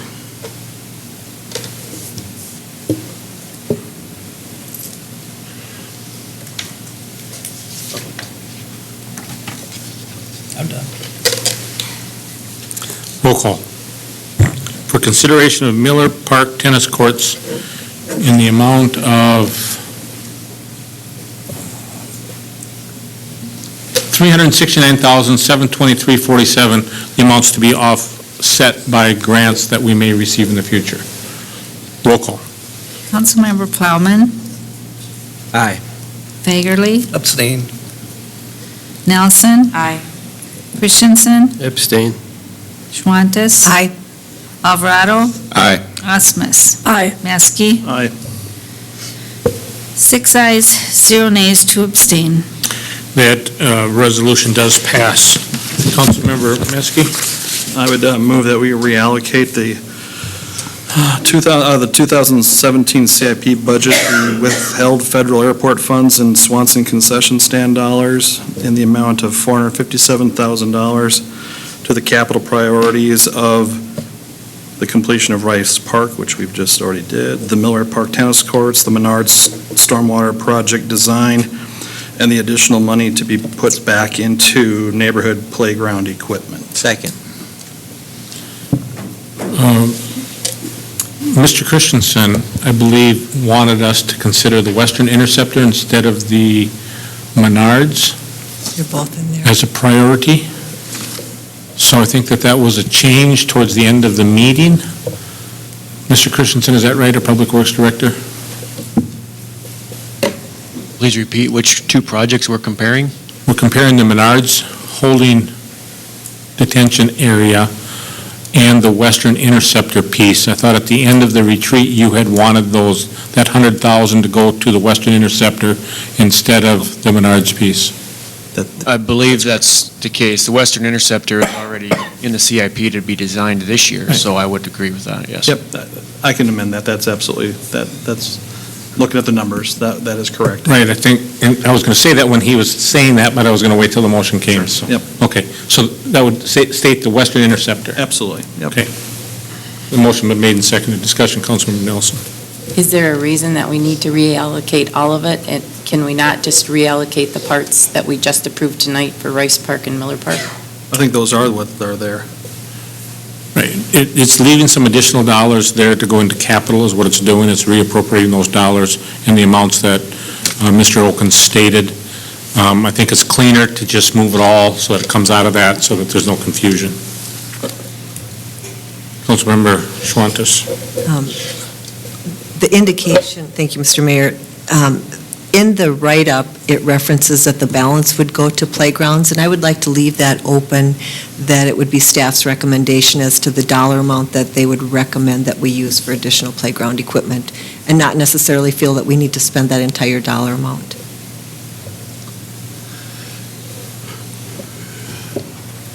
Councilmember Osmus. I would just like to acknowledge the work that you guys did do at the retreat, hashing out all of the playgrounds and the work and the prioritizing. I don't think that we're piecemealing. I'm proud that we are going to come out with 2 really nice parks and that we are finally going to complete them. And the city can be proud of them. When I think of the contacts that I have from the citizens, the most almost every week, contact I get is about the playground equipment. So that, to me, is a need. That is something that people want to have done, and I'm glad we're doing it. Councilmember Nelson? I think Councilmember Schwantes was kind of saying the same thing that I was trying to, that if we do what we need to for these two, I think the commitment is there to reallocate the rest, but until we make a decision on those pieces, perhaps we should be waiting to reallocate the dollars for the amounts that need to be done. So are you wanting to make an amendment to pull the, what is it, Steve, 147? The remaining amount. You already allocated. Did we? Mr. Mayor, could you restate your question, please? The question was, how much was that balance that we had set aside for the playgrounds? I thought you said it was 141. It was 141,000, but your action on Miller Park is allocating 40,000 of that, so it's roughly $100,000, 101,000. Help you? Just restate the motion with what we're doing. It's reallocation of the 2017 CIP budget items. The Swanson Field concession stands, the withheld federal airport funds at $457,000 to the capital priorities of Rice Park, Miller Park, the Western Intercept as well, and then the remainder to the neighborhood playground equipment. Go ahead. Thank you. I'm still confused with how we can reallocate when we haven't approved the Western Interceptor, or we haven't approved the other playground equipment. Councilmember Meske? They have to be earmarked for those things. I mean, we're not approving the projects, and all this is in the spirit of the resolution. We have got to be dedicated to those things because they are in line with what we just passed as our priorities. And keeping them open and saying, well, maybe we won't move this and move that there, we're going to be sitting right back here talking about priorities again when it's unnecessary. We've already said that these are our priorities, and we should stick to them, is all I'm saying. I mean, it's the cart before the horse or whatever, but Councilmember Nelson? I'm not disagreeing with you. It's just maybe the accountant in me that's saying that we should be allocating what we're spending. And that's all I'm saying. So that's just a question for clarification. If it's a resolution, what is it we're doing? So. Okay, let's speak to the resolution, not to the council members. Council member down here, Councilmember Schwantes? Thank you. Anybody else wish to speak to the motion? Roll call. Councilmember Fagerly? Abstain. Nelson? Aye. Christensen? Abstain. Schwantes? Aye. Alvarado? Aye. Osmus? Aye. Maskey? Aye. Plowman? Aye. 6 ayes, 0 nays, 2 abstain. And that resolution does pass. Next is a consideration of initiation of utility easement vacation, Eastgate Addition Quick Trip, Inc. Mr. Peterson. Mayor Kelvin, members of the council, with the acquisition of the east side Cenex Harvest Estates property by Quick Trip, they also acquired some property to the north. This property to the north was separated from the southern property by a utility easement. There are no utility providers using that easement, and so Quick Trip has requested that that utility easement be vacated. They have plans for parking and stormwater retention in that area and would like it vacated as it's unnecessary and not used. It's a recommendation of staff that the council set a public hearing to consider the vacation for their August 21, 2017 city council meeting. So moved, Mr. Mayor. Motion been made and seconded to approve a recommendation of staff to adopt a resolution setting a public hearing for August 21st, 2017. Discussion. All in favor of the motion signify by saying aye. Aye. Those opposed, same sign. That motion does carry. City Administrator comments.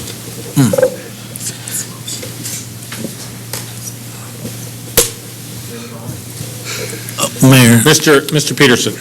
That was a resolution. Just set The the- council. Roll call. Thank you. I thought setting a public hearing was a motion. Councilmember Nelson? Aye. Christensen? Aye. Schwantes? Aye. Alvarado? Aye. Osmus? Aye. Maskey? Aye. Plowman? Aye. Fagerly? Aye. 8 ayes, 0 nays. That resolution passes. Councilmember Meske, you'll have to take me back to class. Good job. City Administrator comments.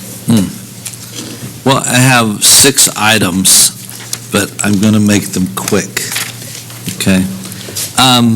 First thing is, tonight we talked about the retreat and we passed the resolution as far as our goals and priorities. And a few weeks ago, we looked at a property in consideration of a city hall location, and a city hall is on one of our top priorities.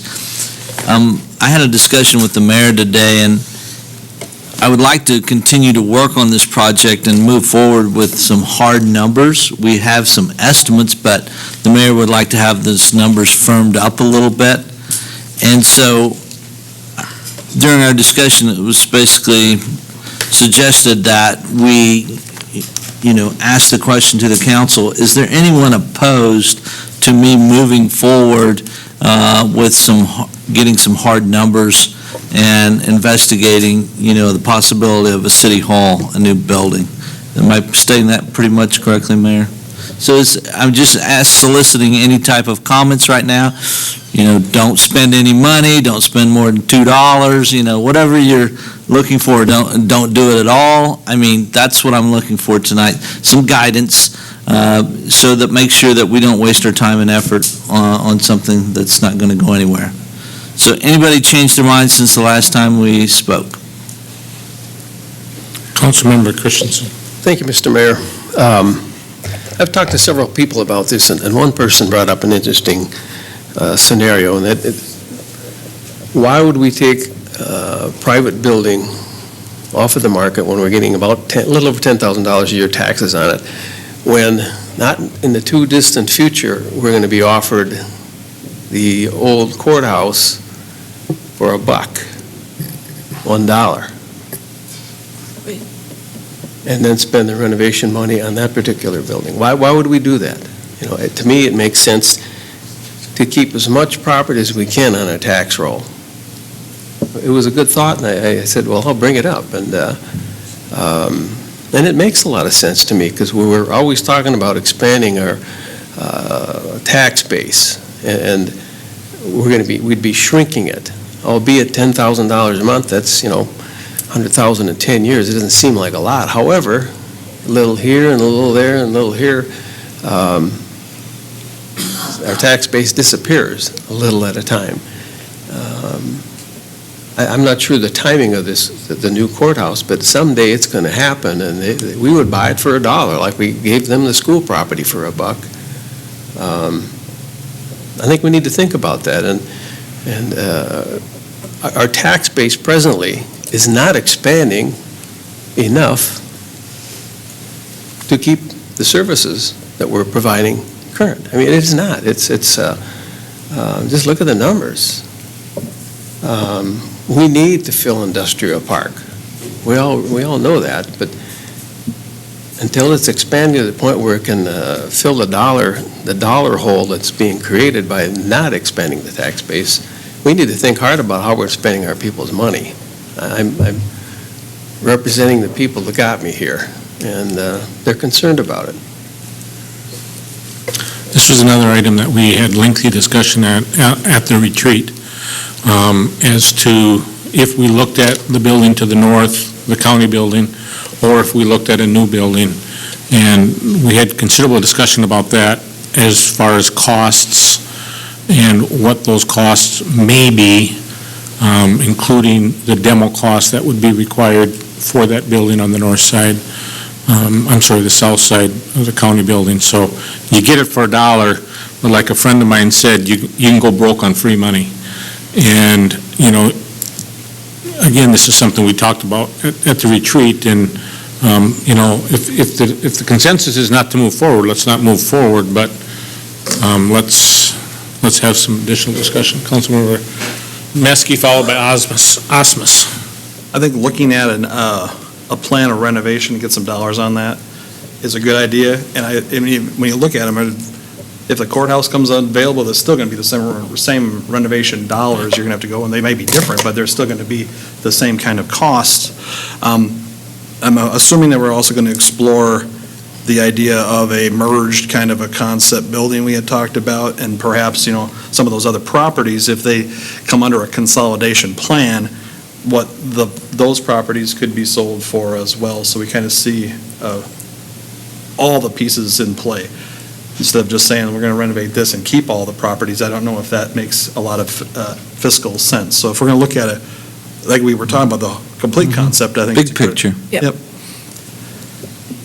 Councilman Rasmus. That's part of what I was also going to contribute, but I don't think we can wait 20 years to do something with the community center. And again, the other two buildings, if it's the RAC 8 building, that's a place that we could sell, and then also the present community building center, that would be another property that would sell, that would more than make up for that 10,000 from the old Hardware Hank property. I think we need to go forward. I think we need to get some hard numbers so that we can have some intelligent conversations. Okay. Councilmember Nelson. I have a concern that we're not engaging the community in what City Hall should be, what the community center should be. We also had a conversation about the historic preservation of the auditorium. I think there should be efforts looked into getting input and looking for your options for dollars. Fergus Falls we were there for Coalition of Greater Minnesota Cities meeting. They received funds for their historic preservation. They have a historic preservation committee. I'm just concerned with getting community engagement into where the community center should be, what City Hall should be, what's going to be in it. So I'm a little concerned about just going ahead with this without getting some community engagement. And while I recognize we need to prioritize City Hall, I'm not sure that I'm there that this is our only option.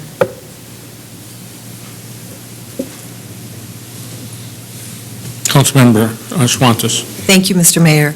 I think that it's appropriate to have someone go in, take a look at the building, review it. We thought it looked like an excellent building, good shape.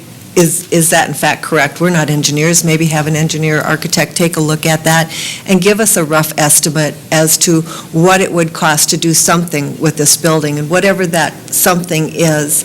I agree that we made a commitment that we wanted to have community involvement in deciding what that building would look like, but I think before we make that step out and get that community involvement, we need to know whether or not it's a viable option. So I don't know that we're asking to have a architectural drawing of this is what it's going to look like in a final stage, but what could we expect for some dollars and some rough estimates?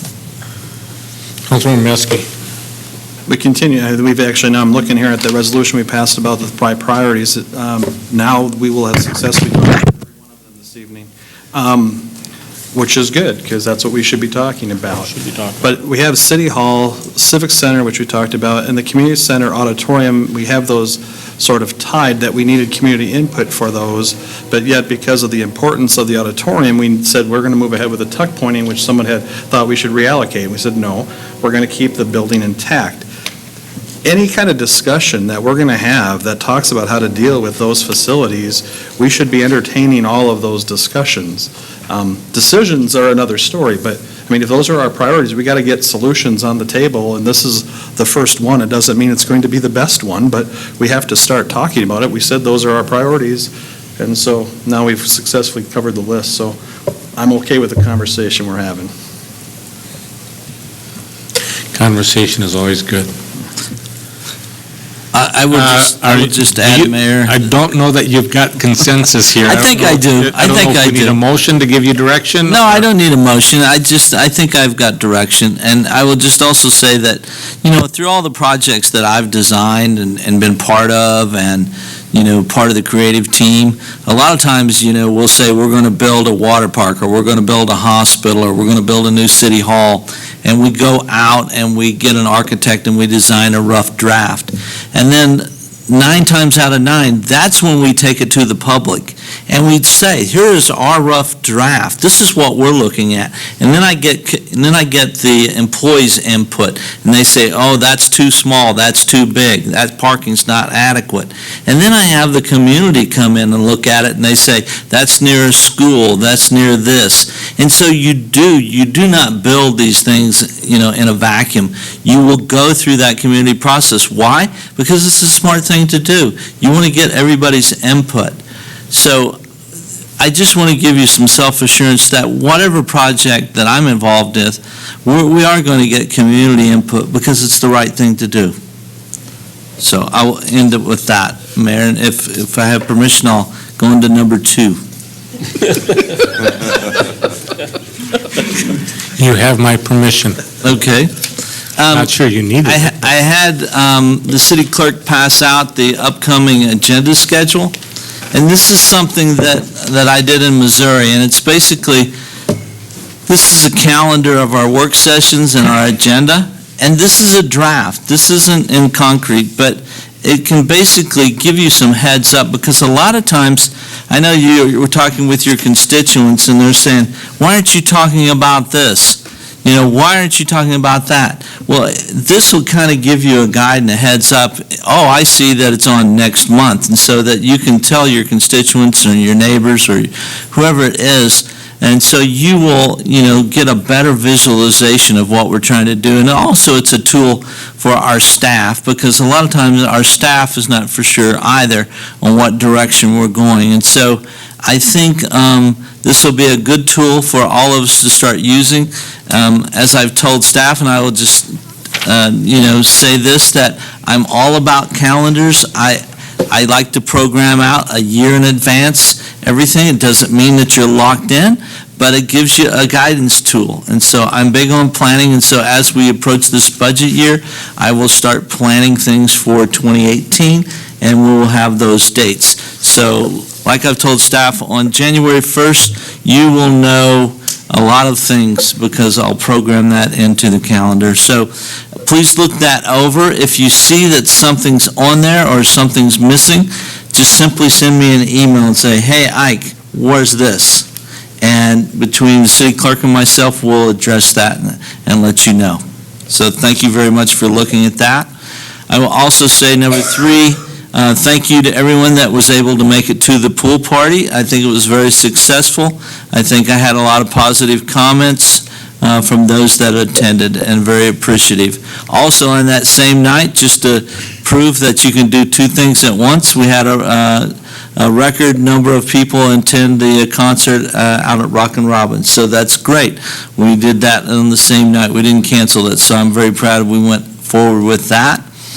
Also tonight, we recognize the fire department for their award, and I will just say that I hope to, over the next 6 months, and as long as I serve in this position, to continually recognize our employees for their hard work, whether it's something that they do on a daily basis or something special. So I'm going to pay special attention to that, and I'm going to ask our department heads to make sure that we recognize people.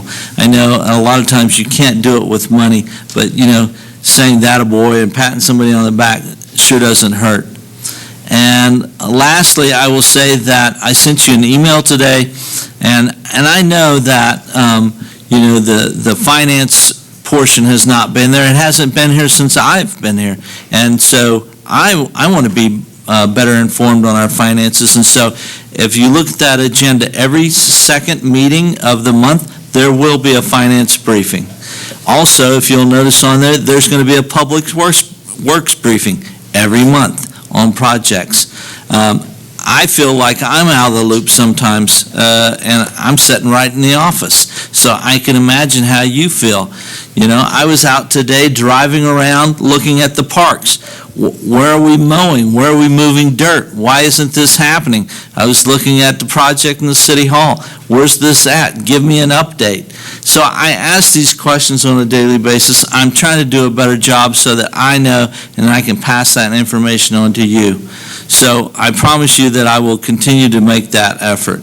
And if there is anything that you want specifics on, please just call me or email me, and I'll get you that information. I live over on Lakeland, where we're doing that one project, and I see that it's going to be another 4 weeks. I'm not happy. I don't like that. What do you mean, another 4 weeks? So that's one of the things that I, really put a lot of time and effort in with working with these contractors. I don't like these timelines that cover the whole summer. You don't do projects the whole summer. I don't know, it's a lot different up here. I understand that. We've had a lot of rain, but you've got to keep things moving. I just don't feel comfortable with it. I'm saying it publicly because I really believe it, and I'll tell anybody that. We're going to start looking at these projects and these timelines a lot faster. And with that, that's all I have, Mayor. Thank you. Thank you for the work that you're doing.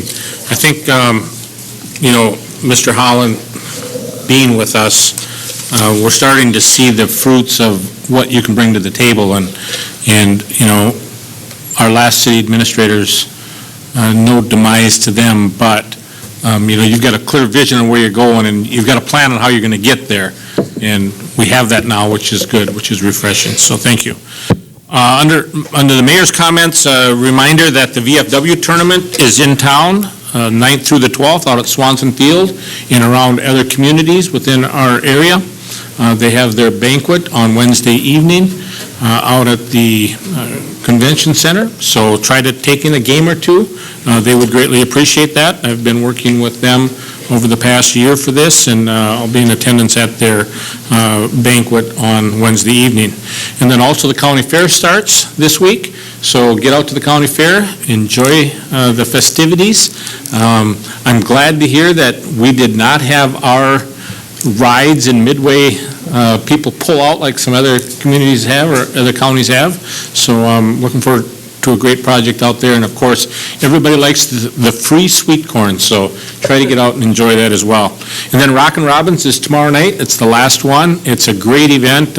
Steve, the Rotary Club's out there. Make sure and tell them that thank you on behalf of the mayor's office. That you guys are doing a great job. The numbers out there are just through the roof. I've seen a lot of the council members out there, and I've talked to a few of you. I haven't talked to all of you there, but for those of you that are attending, that's a great event. So, and with that concludes the mayor's announcements. Council members, anybody wish to make any comments? I'll start down to my far left.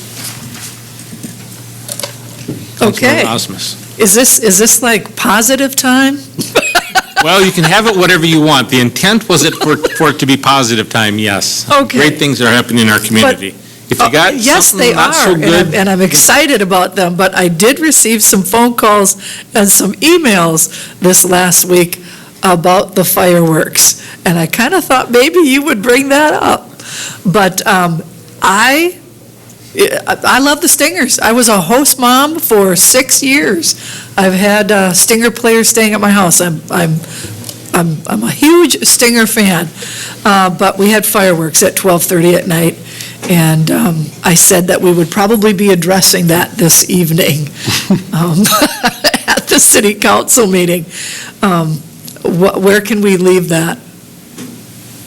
that's under the direction of the fire chief as the one who issues the permit. I don't think that you may have not seen all the emails, but there was a lot of back and forth this afternoon between the police chief, the fire chief, myself, and so we have addressed that. The good news is there's no more fireworks scheduled for this year from the Stingers, so that means we have some time to resolve that. The other thing is, I think there was kind of maybe a misunderstanding that even under the current guidelines, they should have not fired those fireworks after midnight.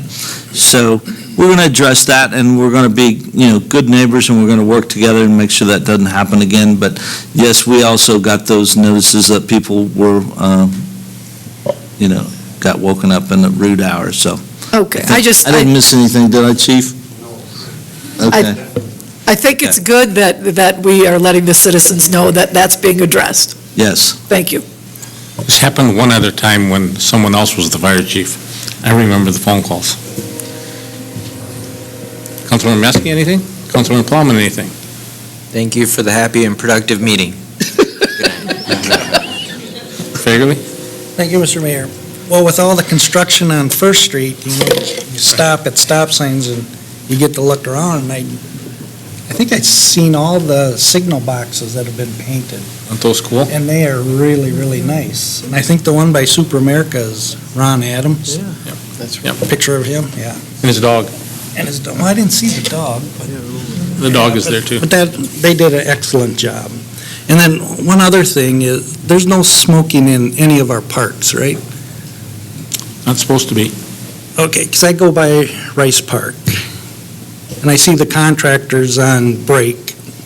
They got their vehicles in the middle of the park, and they're smoking in there, so. I don't know if you can go by and tell them that's not allowed, because there are kids playing in the park, so.